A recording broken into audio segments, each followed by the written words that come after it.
Do you have a pool? Then you can anticipate somebody's going to want that pool open and inspected.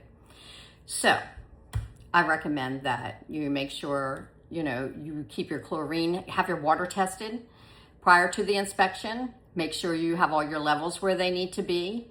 If you have any leaks or something, they're all going to get cited. So just make sure you have those repaired. Or if you can do it yourself, do it before the pool inspection, because once the inspection happens, they want licensed contractors to do any repairs. And pools are one of those little tinkery kind of things that you do this and that, keep those little baskets emptied and all that stuff. This is my third pool. I love pools. I've always had a pool, except for when I had my waterfront. I had a different kind of pool. But anyway, I know the things that can happen. Make sure the filter's cleaned out prior to the inspection so that the water's passing through well. And, if you have a pool, you know what I'm talking about as far as that goes. It's always karma, it's always going to rain right before your inspection, and you know how dirty the rain is, makes the pool get full of green algae or whatever. But just shock it and just tell people, hey, it's from the rain, and that does happen. If they're a really good pool inspector, they're going to understand all the nuances of having a pool.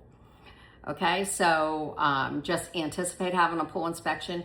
One of the things I highly recommend, when I sold my house in Crofton, I had a beautiful pool, and I highly recommend getting one of the home warranties. I don't normally tell people to get those, but it's great for pool coverage because newbies don't know a lot about pools. They don't know how to fix anything, and it can be an expensive expense to them if it's something really simple.